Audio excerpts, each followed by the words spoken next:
বিশ্ব মানবতার কল্যাণের অনন্য জীবন ব্যবস্থার নাম ইসলাম। নারী ও পুরুষ সহ কোনো সৃষ্টির অধিকার ও স্বাধীনতা ইসলাম কখনো খর্ব করেনি। সামাজিক, ধর্মীয় ও পারিবারিক অনুশাসনের কথা নারী পুরুষ উভয়ের জন্য বলা হলেও সৌদি আরব যেন এক্ষেত্রে রীতিমতো আইয়ামে জাহিলিয়া বা অন্ধকার যুগে পড়ে আছে।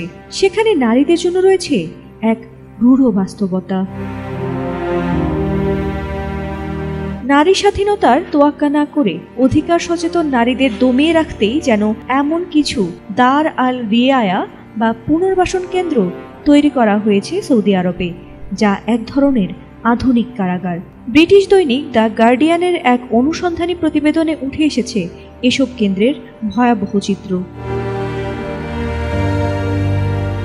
জানা যায়, দেশটিতে যেসব নারী পরিবার বা স্বামীর অবাধ্য হন, বিবাহ বহির্ভূত যৌন সম্পর্কে জড়ান কিংবা বাড়ি থেকে পালিয়ে যাওয়ার চেষ্টা করেন, তাদের এসব কথিত পুনর্বাসন কেন্দ্রে পাঠানো হয়।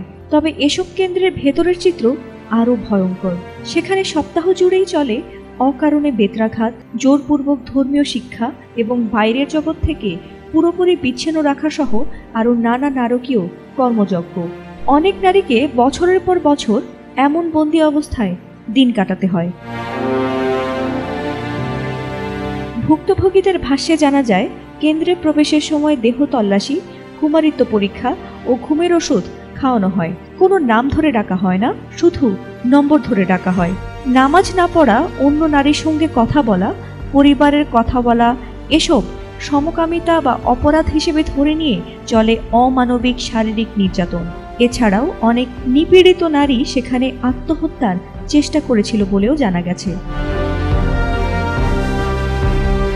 সম্প্রতি কালো বোরকা পরা এক নারী ভবনের একটি দোতলার জানালার কার্নিশে বিপজ্জনকভাবে দাঁড়িয়ে আছেন, এমন একটি ছবি সৌদি আরবে বেশ আলোড়ন তুলেছে। ওই নারীর পরিচয় না জানা গেলেও ধারণা করা হচ্ছে তিনি কুখ্যাত গোপন কারাগারে বন্দী থাকা হতভাগ্য নারীদেরই একজন।